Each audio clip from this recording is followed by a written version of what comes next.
My name is Average Joe, and I'm a proud geek with expertise in movies, superheroes, and animation. My name is Beef Pork Ribs. I'm a fine repository of esoteric knowledge, which I suppose most people would qualify as geeky. Though I dabble in many fandoms, my main areas of expertise are anime, movies, and Belgian comics, with a strong recent insurgency of D&D. Our mission is to bring nerd and geek culture to the masses by sticking it all under the microscope. Welcome to the Bat Jar Podcast. Movies, comics, graphic novels, TV, cartoons, animation, nerds are geeks, entertainment culture. Hear it on the Bat Jar, Nerdy Power. Nerds and geeks, come gather around the scene. Come and join us in the Bat Jar. Come and tune into Average Joe and his team. Lots of room here in the Bat Jar. When the newest nerdy news drops, these podcast pals put it under the scope. DC, Marvel, Disney, Star Wars, cinematic multiverse. It's mega Christmas, strangest franchise. Hear it on the Bat Jar, Nerdy Power. Hello there, and welcome to the Bat Jar Podcast, where we put nerd and geek culture under the microscope. And we will do our very best to keep up with the inundation of new Disney things that are happening.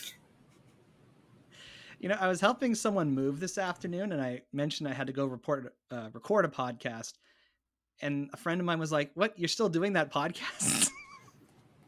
Like, I know you had a podcast, I just didn't know you kept doing it, and it made me realize, Nobody follows us. I mean, well, I'm like, maybe you should like us on Facebook so that you can see every time we make a post, or follow us on, whatever, and I've learned lots of people just don't listen to podcasts anyway, so even if they wanted to listen to it, they wouldn't. yeah, that's true. I mean, I know at some point some of my students found the podcast and listened to like an episode at some point. I don't think they listened to any more after that, if I'm being honest. My impression is that kids who are like the age of your students don't have the attention span for like an hour-long podcast. It depends. There's attention span is a strange thing, and we don't necessarily always look at it the right way. It does very much depend on the content, but I do not think that listening to their teacher talk about nerdy things is the kind of thing that would retain their attention for that long, no. Fair enough. Have you heard of a movie called Everything Everywhere at Once? That one, yes. Well, clearly, since I know the I watched I it. have. I've heard that it was like a better Cloud Atlas. Well, I was curious about it. It's not a great review for me. Yeah, I was told it was a better multiverse movie than Doctor Strange was. I heard that too, yeah. The better Cloud Atlas is just pointless to me because I thought Cloud Atlas was absolutely terrible, except for the one part that was like the British show where Elrond, I can't remember his name. The actor who plays Elrond. I don't even know what Cloud Atlas is. So. Oh, okay. Well, but you do know the name of the actor who plays Elrond, right? Who's Elrod? Elrond, the Lord of the Rings. Is he Lord of the Rings? Yes. Is this Hugo Weaving? Yes, Hugo Weaving. All right. So there is part of the movie where Hugo Weaving plays an evil nurse. A and male it's nurse? kind of like, just if I'm clear. Nope. Okay. And that part of the movie was excellent, I thought. But the rest of it, I was a little disappointed in, if I'm being honest. But it had this kind of like, not quite multiverse, but like this interconnected generational storylines. It was trying to do something. I don't think it hit quite the mark that they wanted to. Well, there you go. If you were at all interested in seeing Cloud Atlas, I think we can safely say you shouldn't see it. But according to Beef Pork Ribs. According to Beef Pork Ribs. Which, at this point, I'm happy to slap the official Bat Jar seal of non-approval on it, just based on what you said. But anyway, I finally saw Everything Everywhere All at Once yesterday. I watched it with my roommate, and I was very impressed. It it's certainly a movie worth seeing. I kind of wish I saw it on the big screen. We ended up renting it and watching it at home, Yeah.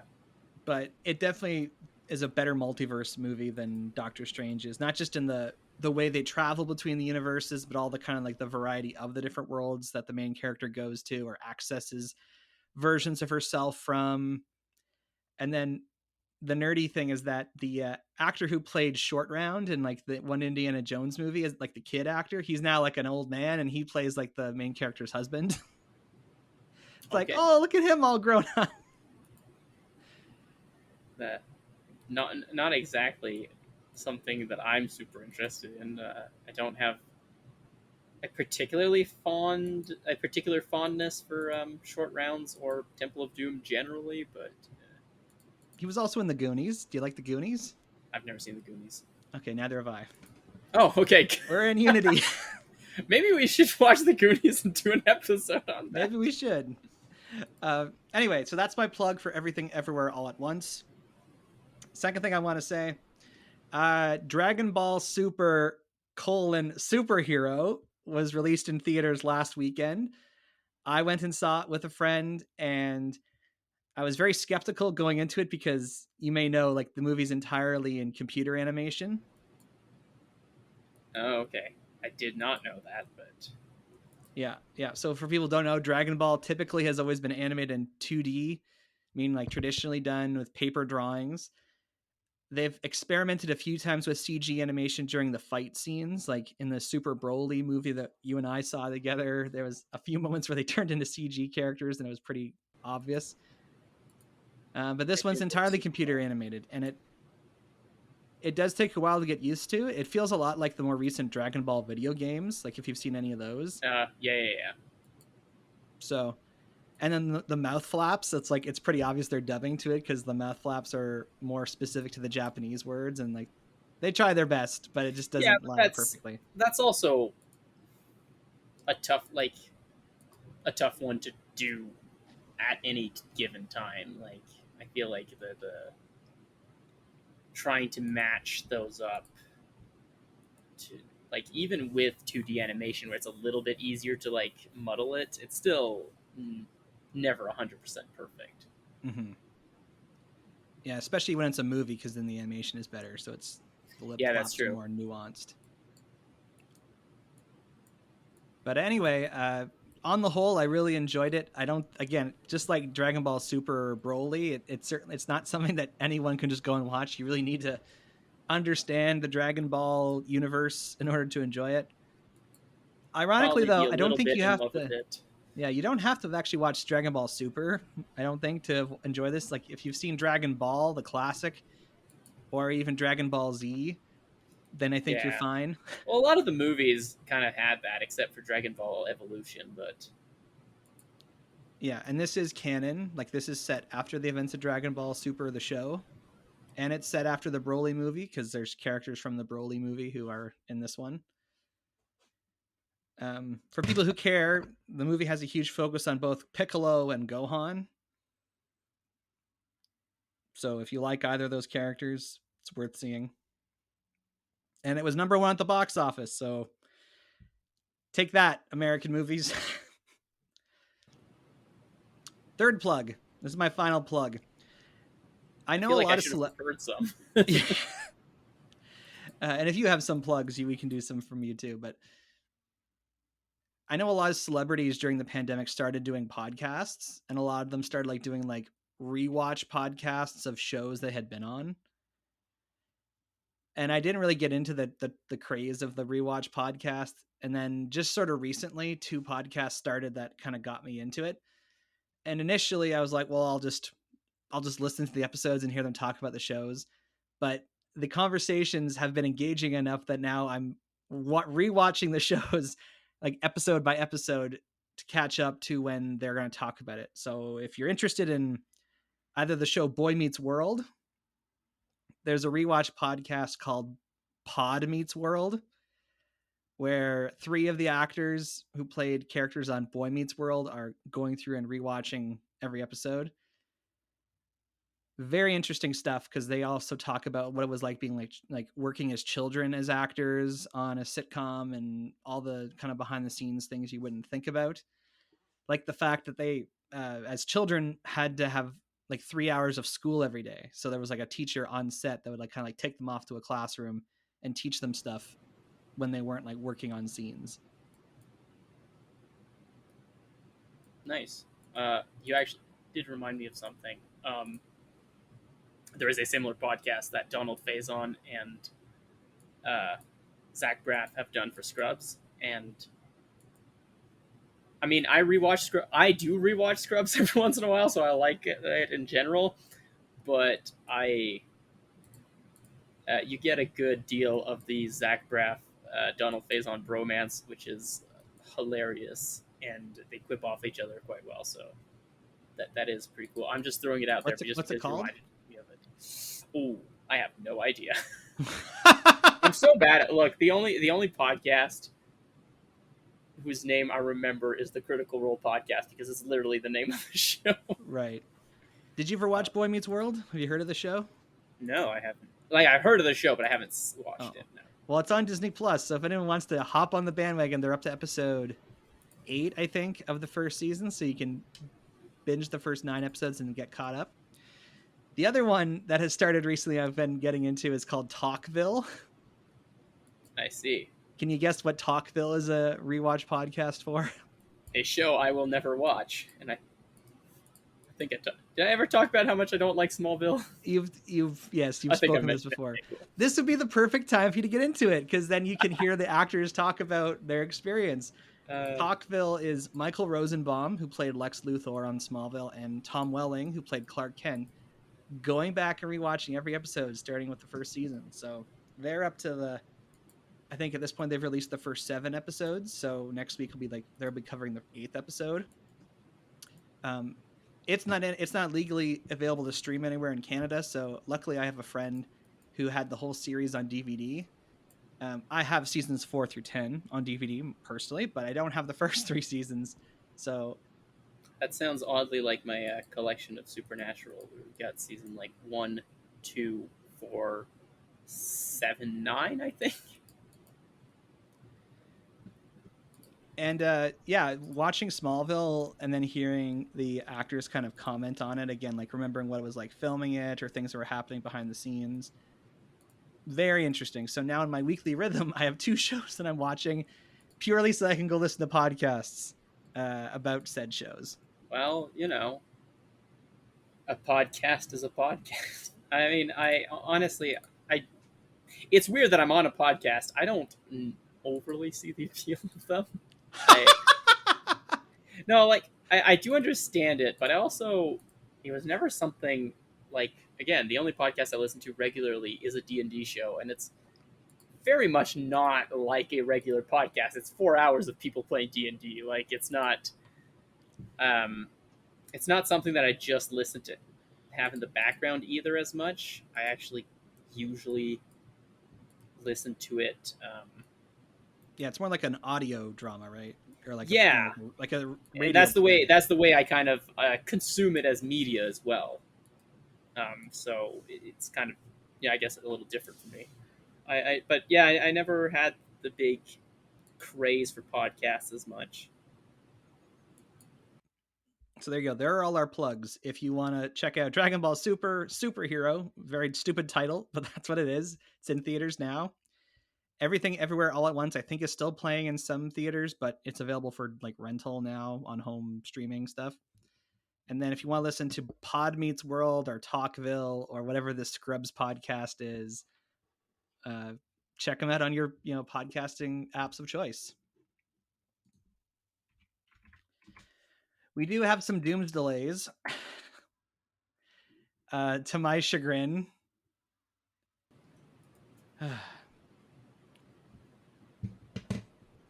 Are you ready for this?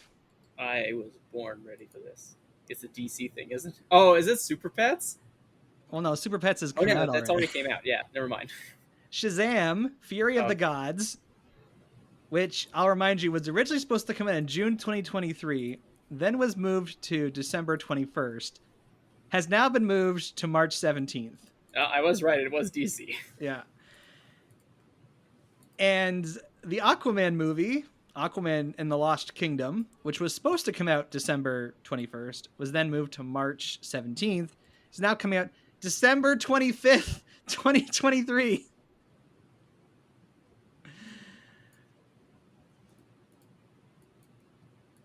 You Yeah, don't you you don't don't sound as sound upset very. about this as I am. I I somewhat cared about one of those movies. Yeah, it's no secret that Warner Brothers Discovery there's a lot of shakeups going on there. Apparently they moved Shazam away from the December date because the Avatar sequel was taking up all the premium screens. Oh, I see. But That's I'm still happening. yeah, Avatar Way of the Water. And this just tells me that they don't know what they're doing because like they knew when they made all these changes months ago, they knew that when Avatar was coming out. So they knew that Shazam would have been going up against Avatar. So the fact that they're now like, "Oh, like we have to move it because of Avatar." I feel like they don't know what they're doing has kind of been the mantra of DC. Well, specifically Warner Brothers Discovery, but like DC movies for the last while. Yeah, it just and I'll remind you, The Flash was supposed to come out this November originally, and now that one seems pretty set in the June release date spot. So the only DC movie we're getting this year is Black Adam. But it will change the power level of the DC universe forever. The power levels are Yeah, Dragon something Ball like Z. that. He made some comment related to that. But Oh, I almost quoted Dragon Ball Z abridged about what power levels are, but now I don't know if you heard this, but when the Aquaman movie was supposed to come out in December, right? And then Flash was supposed to come out in November. So Flash has Michael Keaton as Batman. yeah. And then Michael Keaton had filmed a scene for Yeah. Aquaman movie as Bruce Wayne because the Flash was going to set him up as Bruce Wayne for the DC movies going forward. But now, yeah, we talked about that when we were talking about how when we were the episode where we were sad about DC. Right. Yeah, but yeah, I mean, I can't be the only person who wants Michael Keaton to be Batman, right? Like I think I know that my opinion that he's the best Batman on screen is a little bit of a hot take, but I think enough people liked him to want him to come back that this is kind of disappointing. Yeah. And I feel like there's probably a decent amount of people who preferred him over Ben Affleck. So anyway, sad time. It continues to be a sad time for DC fans. I'll never give up on DC. I don't think I ever will, but right now I'm definitely in a sad place. Yeah. And it's not really a doomsday, but I just want to mention this because by the time we record next, it'll have happened. The re-release of Spider-Man No Way Home, the More Fun Stuff edition, is coming Labor Day weekend. So next Friday, it'll be back in theaters with like 10 extra minutes of extra content, which is less than what was originally promised. But considering the movie was already 2.5 hours, I think it's probably wise it's not too much longer. I feel like this is such an unnecessary move, but What? You don't want to see extra scenes of them together? Yes and no. I don't know. I think it vastly depends on how well the movie still works after those scenes are added. Yeah, well, it might not surprise you, but I plan on going to see it next weekend. It does not even remotely surprise me. Even though I saw it in theaters 4 times, and I've seen it at least once since then. 4 times is a bit much. Listen, it was a fun social experiment going every time with a different group of people. Yeah, okay, that's fair. Oh, sorry, I need to ask now. Of the 4 times, how many times did people stand up and start clapping? I don't think anyone stood up and like any time, but there was definitely like, especially the first time I saw it, like the Thursday night showing, like there was lots of cheering, which I know you don't like. By the fourth time, there was really nobody clapping in the theaters when we saw it. Well, I mean, I guess by that time everybody was like new. Yeah, either people knew or the people going to see it weren't necessarily as invested. Like they didn't care as much. Yeah, that's true. But anywho, we've spent a lot of time not talking about Ms. Marvel, so let's go into the secret origins, our secret origins segment, if you will, our SOS. Beeper, how were you first introduced to Kamala Khan, aka Ms. Marvel? So there was a Ms. Marvel show that came out on You Disney can't be Plus. serious. There's no way. There's no way you never heard of Ms. Marvel before the show. I was aware there was a character whose name was Miss Marvel. I had no idea what she was. I know that she's associated with a group called the Marvels. I did not know until Mjolnir started talking about her that she was supposed to be an Inhuman. Um, no, Really, I'm I shocked. knew the name.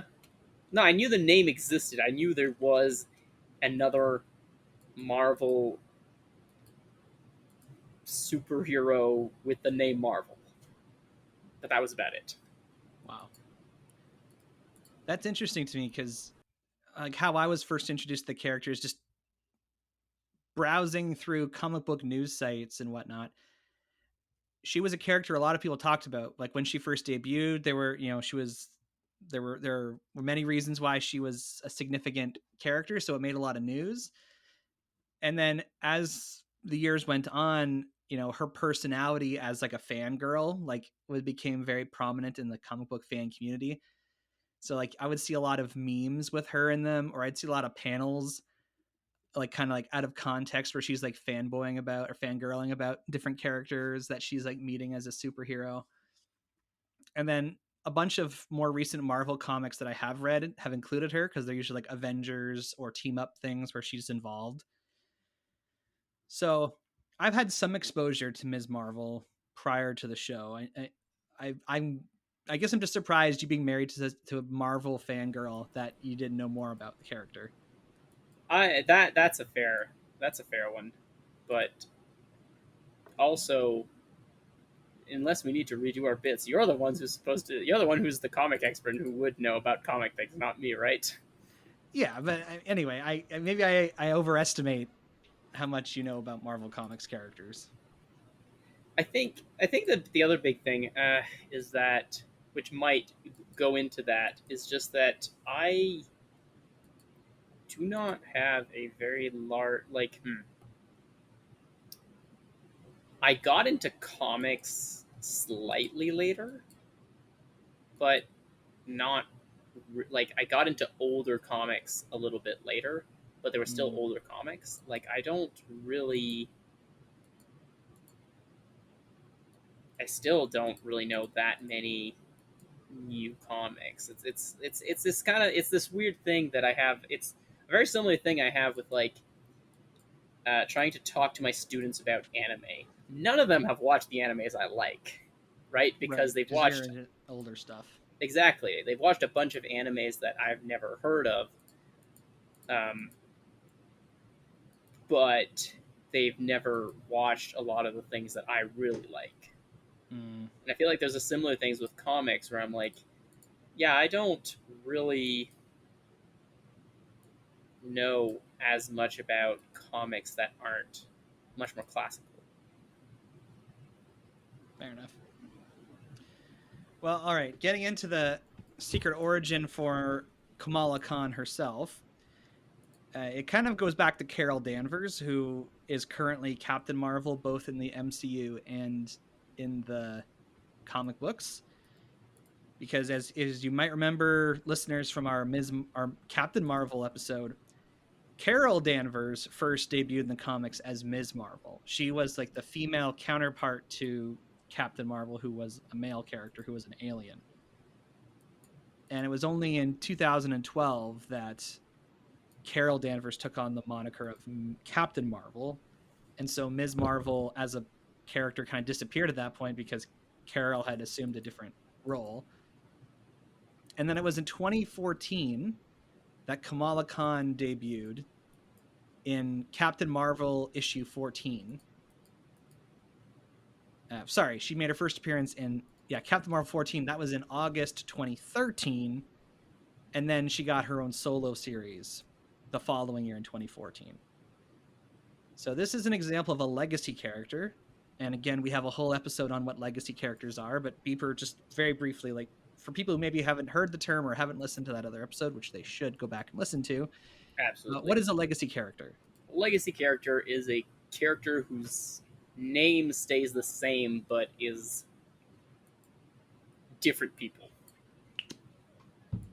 Or different interpretations sometimes, depending on how you're going.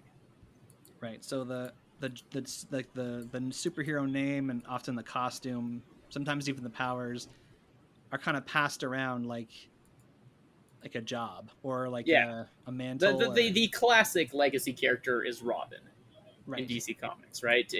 There's been a very large amount of Robins, and yes, they share some similar trait, though mostly just the fact that Bruce Wayne picked them off the street or picked them up somewhere. But they do have certain things in common. Right. So did you know that Kamala Khan is technically a legacy character? Does that change anything for you? I mean, a little, not really, actually. It makes a lot of sense, though. And I think the way that she is interpreted in the show does reflect that pretty well, if that makes sense. Because, like, her being a clearly updated, somewhat at least, character still, I think, makes sense. And it is a little bit easier to update legacy characters. If they've already had a few changes, then modernizing them or changing them for a different context is a lot easier. So, no, I'm not overly surprised, and especially because, she was very youth culture kind of character, and I think those work well that way. Mm-hmm. So I mentioned that she made the news when she debuted because she was Marvel's first Muslim character and the first South Asian American with their own comic book, because she's portrayed in the comics, and this carries over into the show, that she's Pakistani American, that her parents immigrated to the US from Pakistan. And that becomes, the fact that she's from Pakistan originally and that she's Muslim are both things that essentially, of course, influence who she is as a character. But the thing that they did very, I think, intelligently is that they didn't make that all of her character. Like, they gave her a personality and a life beyond just the things that made her unique culturally. And the biggest thing is honestly the fact that she's a huge fangirl, like beyond just wanting to be a superhero for the sake of doing good. She's actually, like us, the readers, she's a huge fan of all these characters and kind of freaks out whenever she sees them. And because she lives in that world, they're like celebrities to her. So whenever she meets with them, she's like having the same kind of reaction that we would have meeting a celebrity we really admire. Which is interesting for comparison, for the sake of comparisons with the boys, but I won't pull that one. So technically, editor Sana Amanat and Stephen Wacker are credited as the creators of Ms. Marvel, but writer G. Willow Wilson and then artists Adrian Alfona and Jamie McKelvey all had a role in, establishing her presence within the Marvel universe. So I think she's probably one of the most popular characters to emerge out of comics in the last 10 years. And she's a good example of a legacy character done right, because they make her distinct enough from the person who came before her. Like, she doesn't even have the same powers in the comics as Carol Danvers. So she really does not feel like a copy of Carol Danvers as Ms. Marvel. Whereas, like, a lot of the Flashes, it's like they look the same, they have the same, same skill set. It's really hard to tell them apart They're unless you're still hardcore. all quippy. Yeah, unless you're a hardcore Flash fan, you really would know the difference. It just sort of comes down to who's married to who. So as soon as Captain Marvel, as soon as Carol Danvers got her own movie, I think people were like, bring in Ms. Marvel, like bring in Kamala. Like it was kind of almost expected that, they were going to go there. And sure enough, I don't remember when they announced it actually, but they eventually got around to announcing they were making this series, and that was going to be part of like the second wave of shows for Disney Plus. And here we are. It has been finished. It finished airing a little while ago. It has not had the best reception. It's like the numbers for how many people have watched it or how it's rated. Not as well as the other shows, unfortunately. Yeah. Yeah, I watched a lot of YouTube videos this week about Marvel Phase 4 and specifically about the Marvel TV shows because a lot of people have a lot of opinions on these, and I think we're actually going to have to like go in more depth that next week. But without any further ado, give us the possible Blu-ray case description for Ms. Marvel. Maybe they're right. I spend too much time in Fantasyland. Whoa. What does it feel like? I always thought I wanted this kind of life. I never imagined any of this. Get them out. If you save one life, you save the world. Cosmic. Meet Kamala. She is your average Pakistani American teenager who has a teenage girl, because that's kind of important. And she's a huge fan of the Avengers, though for some reason Ms. Marvel, or Captain Marvel, is her favorite. I think we're going to talk about that later. And she receives a package from her grandmother with a strange bangle, which allows her to use cosmic power that she uses at a convention while cosplaying to save somebody. She then tries to figure out what her powers are, discovers she's a djinn, whatever that means. There's multiverse or alternate dimension, we're not sure because Marvel doesn't know how to put all their things in order. But that gives her power. She tries to use it, doesn't work. She learns more about her history, and it starts working. And then she and the Department of Damage Control are the bad guys-ish. I would love to have that as the Blu-ray case description. And then they have to because in Canada they'd have to put it in French too. So I'm imagining how small the font would have to be to get both the English and French on there. Yeah, you could even I'm often not translate wrong. it for them, which is the kind of sad part. Now I think the first question we have to ask is like, could this have been a movie? Like, did this have to be 100%? This could have been a movie. This, like, of all the Marvel shows so far, this is the one that is the most resounding yes. Really? Okay. Why do you say should that? have been a movie. Or a much longer TV show. Because it basically just has an origin story. Like, it's all there is to it. It's just an origin story. There's, like, there isn't any... There's a little bit more character development than a movie would have, but not a whole lot, because... Like, despite establishing kind of interesting side characters, a lot of them are very underdeveloped for what their potential actually is. I'm thinking, like, her best friend, Zoe, her brother... Peter Parker. I mean, what's not Peter Parker? The guy who looks like and sounds like Peter Parker. The Red Daggers. Bruno. Oh, yeah, we don't talk about Bruno. Yeah. I think he looks like Anselm. What's his face? The guy who plays Baby Driver. More than Peter Parker. Elgort. Yeah, personally, but yeah.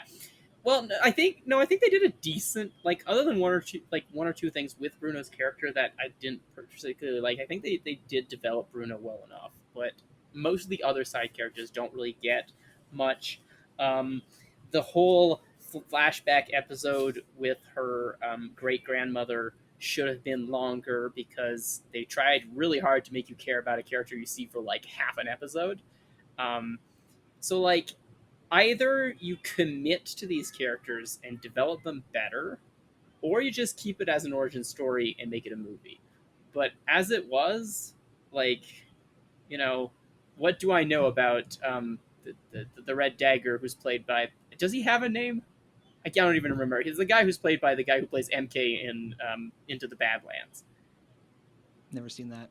Oh well, I was watching it. I'm like, I recognize this guy. I think he's smug for some reason, and then I was like, oh, it's MK from Into the Badlands. Good show. I would recommend that. Let's add that to my recommendation post. You can do that in post, right? Oh yes, watch Into the Badlands. But the point is, there was a lot there, and a lot more than a movie should have, but it didn't have to be there. And the fundamental message and kind of learning to be who you are is more is something a movie can do. Like all three Kung Fu Pandas have done that. Like it Or, did not have to be more more recently, Turning Red. Yeah. Yeah, I just recently watched Kung Fu Panda 3 for the first time. That's why that came to mind. Okay, so let's start with something positive.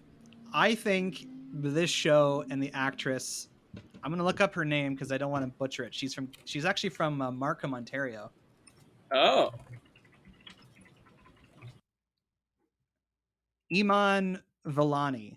She does an excellent job portraying Kamala Khan's personality as I knew it from the comics.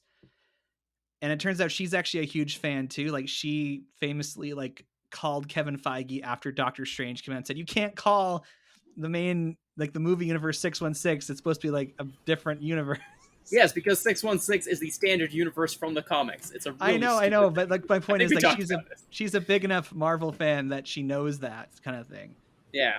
And she likes to go on Reddit and argue with people. So you could argue maybe she's not even really acting. She's just playing a version of herself. Yeah, so... Look, the idea that actors have to always play somebody who is completely different than themselves is kind of ludicrous.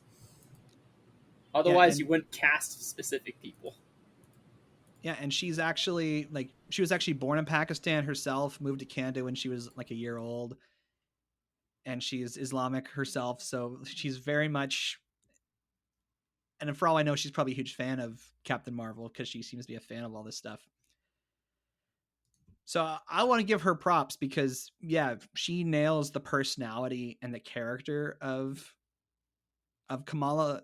I left the show being I want to see you in more things and see you interact with other characters. Yeah, can I just say something before you keep going? There's a lot of nitpicking to be done with this show, and particularly about why it should have been a movie, but I did enjoy it. And I do think it's good. It's just...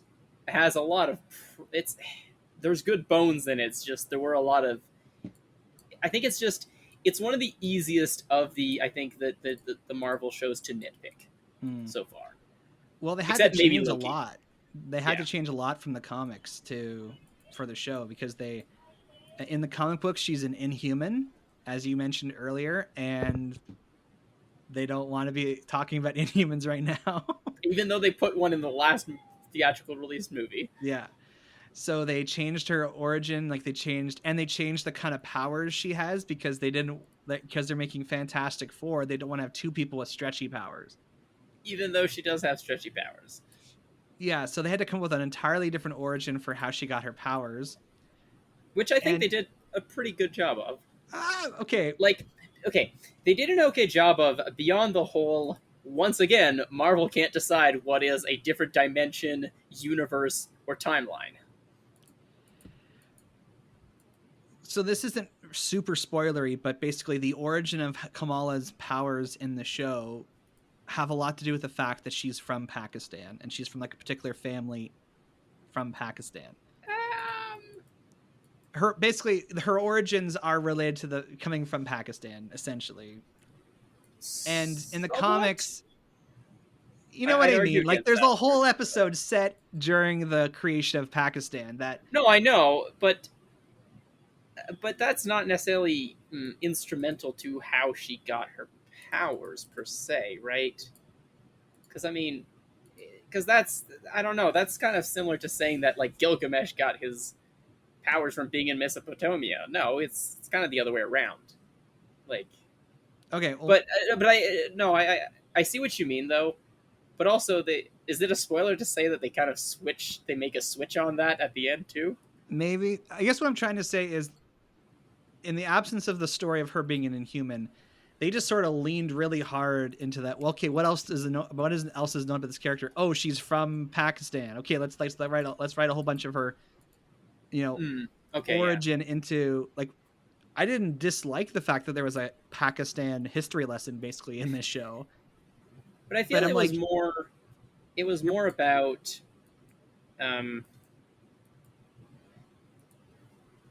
It was more about making use of what the character has. yeah, I guess it just sort of felt like they were really leaning into the tokenism of her character. It's like, well, what makes her different from other characters? Oh, it's because she's Right. from this country. Okay, let's dedicate a lot of time to, digging into her family's history. Yeah, but at the same time, it was more putting the background they decided to give her into that country rather than trying to tie it directly. Because, like, even though it does happen during the creation of Pakistan, that's kind of incidental to what's happening. I guess I'm just like, my like brain goes to the central conflict around how the power eventually got to her has a lot to do with it. But again, it's not necessarily how she gets it. Yeah. Because, Yeah, I mean, how she gets it is her grandmother sends it to her and it happens. Yeah, I guess. And if I'm thinking of, like, how could this have been made a movie, I would have chopped out, like, the middle episodes, like kept the first, like, 2 and then parts of the last one, cut out the whole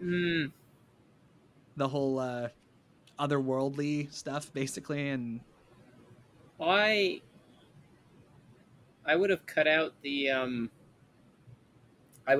self-fulfilling part of that and the flashback of her great grandmother, but I would have kept her going to Pakistan. Mm-hmm. And then maybe change the finale to not include the big setup for the Department of Damage Control, especially since it goes nowhere. It's clearly a setup for something else. Now, I mentioned hopefully is Vulture. Well, no, Vulture's stuck in the Morbius universe now. I want Keaton to be doing things again. And he will be, just with Jared Leto as Morbius. Oh, man. Ugh. Slash the Joker. Yeah. Okay, No, because they replaced the Joker again. Yes. Anyway. Yeah. Anyway, I mentioned Turning Red earlier, and I feel like there's a good comparison to be made of, like, describing the experience of being, like, a teenager growing up in an Asian immigrant family household and trying to fit in with people at school and trying to, like the things your friends like. And not having the best relationship with your mom. Yeah. Yeah, no, there were things there. I think it was an apt... I understood what you were doing. I think it was an apt comparison. I thought it was... But I think it... Like, yeah. No, it worked. It worked well doing that. Though some of it was a little. Some of that was the most interesting parts of the show for me, like the dynamic between her and her brother. Yeah. And seeing how her parents, like, treat him versus her. Yeah. No, like, I think, and again, you kind of touched on this, but, like, I do indeed think that the all the actors did a really good job. Like, I bought pretty much everybody except the main Jin villain's decision that she makes, because it kind of comes out of left field and contradicts everything she's been doing so far. But other than that, I do think there was good stuff, like very good acting and very good moments, and a lot of, like, subtle moments that, again, did develop Kamara's character very well and started to develop the side characters, just didn't quite go the distance. So while Moon Knight was the first show about a brand new character, it was very independent. It had almost no connections to the larger MCU, whereas this one was the first show about a new character who, like, you could clearly tell she lived in the world of the MCU because there were all kinds of references, and the damage control guy from No Way Home is in the show a couple Somewhat. times. Um, uh, Counterpoint. They Uh-oh. also ignore a lot of things that are happening in the universe and never mention them. Yeah, but That that's like the doesn't problem make with like a sense. lot of things in Phase 4. I won't fault this show for that. Except, yes, but at the same time, this show had very specific ways to easily do it that it doesn't. All right, that sounds like a good way to just dive into the spoilerverse. So if you have not watched Ms. Marvel, we're going to dive into the spoilerverse. So there'll be a time code in the description. We can skip around this part of the episode to avoid spoilers, but here we are inside the spoilerverse. All right, you mentioned a nitpick about why she'd be a Captain Marvel fan. And I'd love to hear what you have to say about that. Well, Carol Danvers has just done nothing on Earth. Like, why would she stand that superhero so badly when she's literally never done anything on Earth? Like, nobody really knows who she is or what she did. It's like, oh, well, she was there at the end, but people don't know who was there at the end. It doesn't even happen on Earth, does it? The end of Endgame? Yeah, I mean, it's at the Avengers compound. Oh, okay. Well, yeah, but it's on a restricted area that the government doesn't like other people to go around. Like, she wasn't really there. Apparently, So- like they explained in the intro that Scott Lang did a podcast where he explained what happened, and so it sounds like a lot of she's just going off of what Scott Lang said in this interview about events that happened. Because you're right, like how would any regular person know what happened that day? And even there, you really are going to be that intense about somebody because you heard that she's cool and a woman, I guess? Like, honestly, it seems like the only reason she's so obsessed with her is because she's a woman, but, like, Black Widow would make a lot more sense, especially if Ant-Man is being honest about everything that happened, you know? It seems a little strange. Yeah, that was one thing that made more sense in the comics, that, like, Carol Danvers was a known entity and a superhero for years before she became Captain Marvel. Like, yeah, that part was a little not jarring per se, but it's like I said, there's a lot of easy nitpicks in this. I did like the way that they talked about how her name means miracle or marvel, and it's like, oh, she's got the same name. Oh, okay, that's cute. But, like,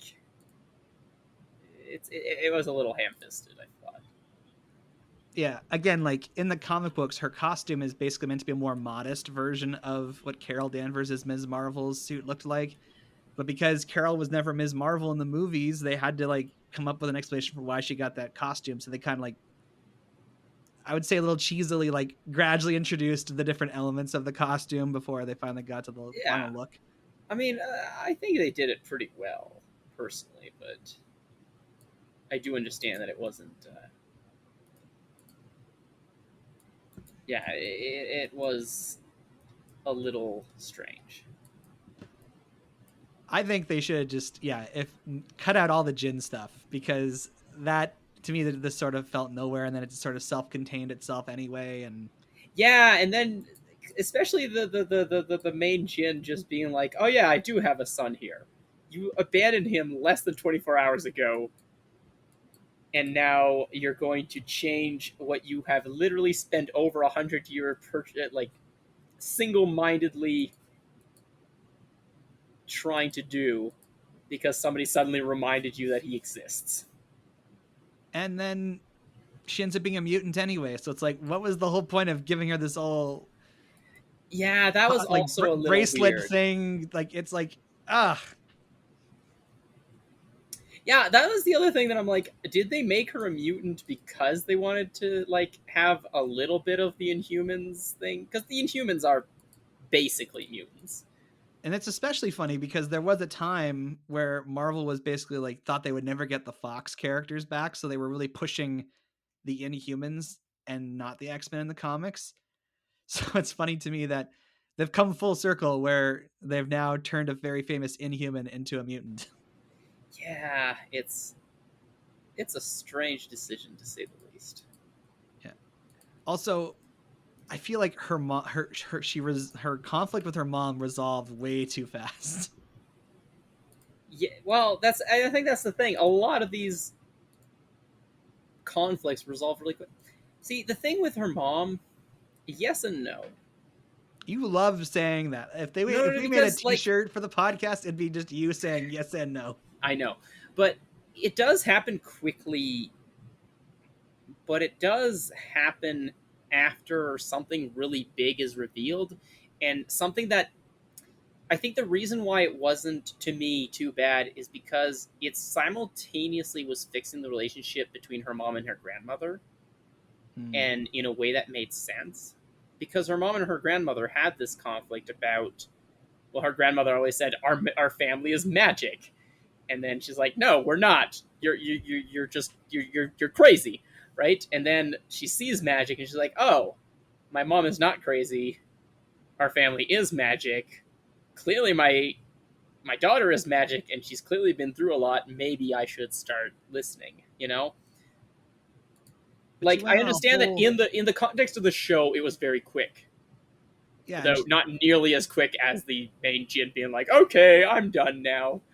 well, and just But like so much of the conflict, at least initially, is like we don't trust you, we don't trust the people, like, or rather, we don't trust the the world around you. And then she breaks their trust by sneaking out, and then like, oh, like how can we trust you now? And then she finds out, oh, you've been running around and lying to us, and oh, it's all good. yeah, but also you are helping people. I guess. Like, I understand what you're saying, but I just, while watching it, I did not feel that that was like a big problem for me. Whereas like the main Jin lady just being like abandoning all her lofty goals suddenly because a guy that she, especially again in the show, it's even more jarring because it was like 2 scenes ago she deserted him or something like that, and you're like, okay, that's a little strange that suddenly he's important enough to not try to go home, but you do you, I guess. Did you think it was weird that she starts out like May and Turning Red, like very boy crazy, and there's clearly like boys she's crushing on, and then throughout the course of the show, there's like three or four different guys who are all interested in her. I a little bit, but I don't know. I found that it was. I just felt so bad for Bruno. I'm like, oh, Bruno. Yeah, well, I know that was one of like the things that Mjolnir talked about, and she was like, it's kind of unfortunate. They looked like they were going to have them have that discussion. Like, not that it's a necessary discussion to have, but like have Bruno kind of say, officially be like, you know how I feel about you, right? And then I don't think it's going to work, but I want you to know. But then they don't. And it's just kind of like, well, why didn't you? Like, you were setting up for it. You had time to put it in. Again, especially because it's a TV show. There was time. They could have just put that in. There was nothing inherently stopping them from having just one discussion together. Mm-hmm. Poor Bruno. Although, let's not talk about him. He did get a sweet car in the end. Yes. So you weren't excited to see the guy from No Way Home from Damage Control in the show? No. I also, again, wasn't sure like what Damage Control was like. I understand it was a government agency. It helped with a lot of the themes of the show, but at some point, it also kind of just felt a little. It was the only part of the show that felt almost too on the nose. You know how like the entire last 3 episodes of Snowy Owl just felt like somebody was hammering something, trying to hammer something home with no subtlety whatsoever. It felt a little bit like that at some points. And again, if the show had been able to develop it more, if somehow this lady was related to Stryker, or had that kind of like a personal stake in it, I think it could have worked. Do I have to explain who Stryker is? You're talking about the X-Men Yeah. character? Yeah, you know, then it could have worked, but it seemed like she went from teenagers are too irresponsible to be superhero to I'm going to ruin my entire career on the off chance that I can catch these two teenage superhero that an entire community is trying to help right now. Yeah, she she flipped a switch at one point and just said, "I'm just going to be a cartoon villain here." Exactly, and we don't want cartoon villains. We want real villains. So, and are you now excited to see the Marvels now that you see how it ends? I still don't know who the Marvels are, so not really. Well, like you saw the Like- post-credit scene where like basically Carol Danvers and her switch places. Is that supposed to explain something? Well, it's supposed to explain that she's going to be in the sequel to Captain Marvel is called The Marvels. Oh, I see. In that sense. So it's going to be Carol Danvers, Maria Rambeau from WandaVision, and Ms. Marvel all in the same movie. Oh, okay. No. Not really. I don't know. It's like I care about one of those characters after this show, and it's Ms. Marvel. But I don't know. Monica Rambeau and Carl Danvers didn't really get a whole lot, and so I don't know. Maybe in a movie, like I am excited to see her in a movie and her interact with other people. So yes, somewhat, but I'm not excited about the concept of that movie. So if you were to stick her in any of the upcoming projects, which would include Retroactively put her in Thor: Love and Thunder. That's what I would. I think that would be amazing. But I don't know what are the upcoming. like there's the new Fantastic Four, Blade, Black Panther 2 is like there's no way they'd get her in there because that comes out this fall. But Ant-Man 3, she's already in the Marvels. They've now announced, well, hopefully she'll be in like the King Dynasty or Secret Wars Avengers movies. I mean, they're basically setting up a Young Avengers thing, so that's what she'll be in. I don't know if she herself was a Young Avengers. I think so, though, right? I don't know. I think she might have actually just been like one of the cases of like a young person going straight into Avengers proper. Okay, but still, I don't know. I would like to see her interact with Ant-Man at the very least. Yeah, that'd be fun. So I'll say that one. I'll say the Ant-Man 3 movie. There you go. So coming around to final thoughts, yeah, I understand. Like I'm trying to be understanding. They had to make a lot of changes to the character and her story from the comics in order to make it fit into the MCU as it exists right now. And I don't think, in my opinion anyway, I didn't particularly enjoy a lot of the changes they did make to her story. Her character, like her essence of who she is very much intact and done very well. But for me, this definitely should have been a movie. It should have been trimmed down. And a large part of the story of this season of the show, I'm not too keen on. I did hear one thing that I think maybe bears repeating on one of the podcasts Mjolnir was listening to that said it was almost like they tried to cram 2 seasons of a show into one. Like they tried to put a season in which she faces off against a government agency and a season in which she discovers her powers together. And I think that is part of it, is that there was too much in it to be a movie, so you'd have to trim it down, or not enough for it to really feel like a TV show and go into the characters. Because even like her brother and his wife, like you could have gotten to know them a little bit better before the wedding, have a little bit more of things happening. And also, I haven't said this yet, and this was one of my big beefs or nitpicks. there is a large amount of things that happens in a religious community center of a religion that is very big on building community and service to others, and there was no mention of the blip. Like, it's such a wasted opportunity. Fair. So yeah, I think this could have been a movie. If they were to make like a second season of this, I would really want to like focus on her like teaming up with different people in different episodes, because I think that would be fun.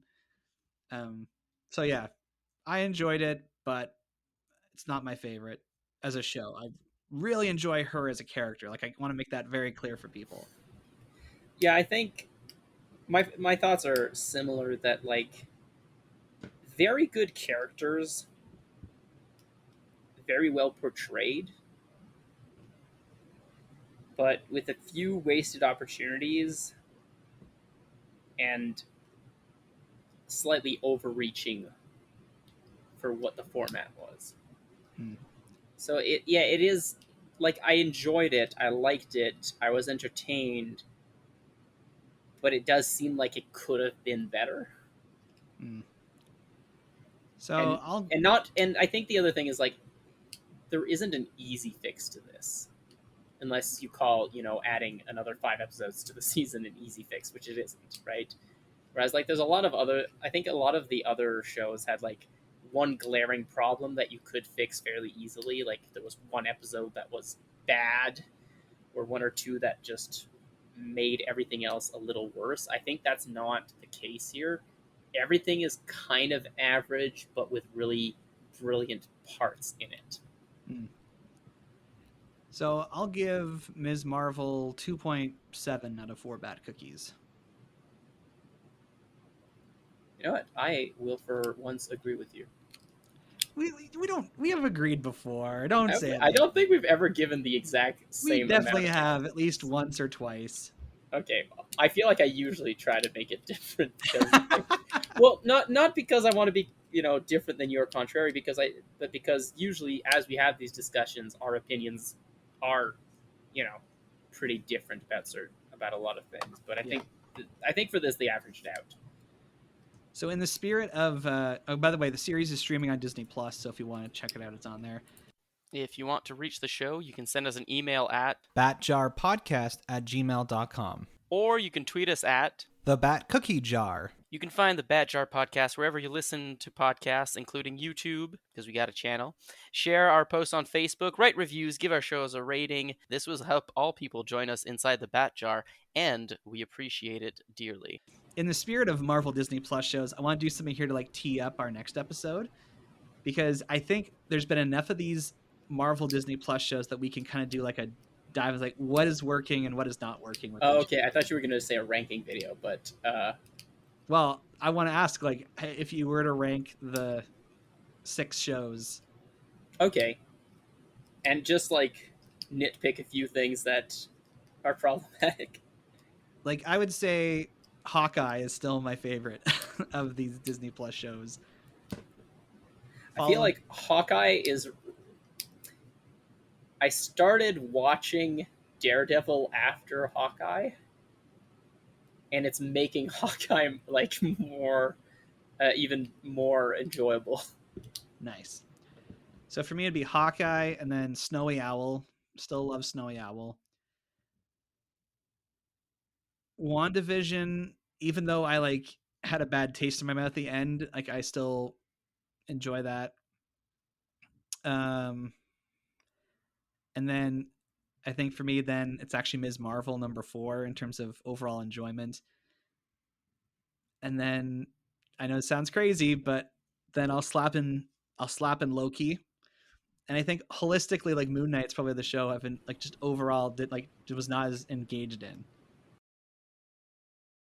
If we're going by entertainment value of them, I think for me it would go probably Hawkeye, then WandaVision, Ms. Marvel, Loki. What am I missing?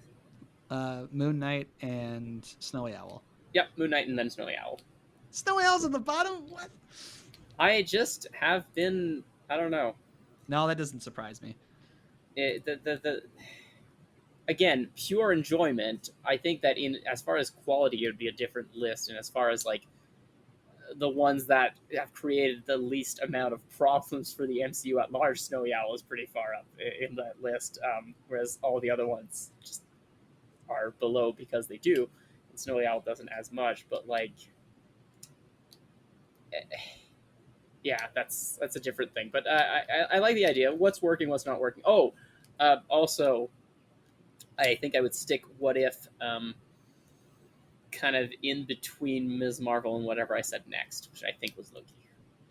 Yeah, I don't know. I don't know if What If really counts. Like I know I mean it's animated, it's not the same. It is a Disney Plus Marvel show. It is. Okay, we'll get into that next week. Maybe All that's what is working because it's animated. So, come back to the Batch Hour podcast next week when we talk about what is working and what isn't with Marvel MCU TV shows. And until that time, I'm Average Joe. I'm Beef Pork Ribs. Catch you on the flip side. What If doesn't work.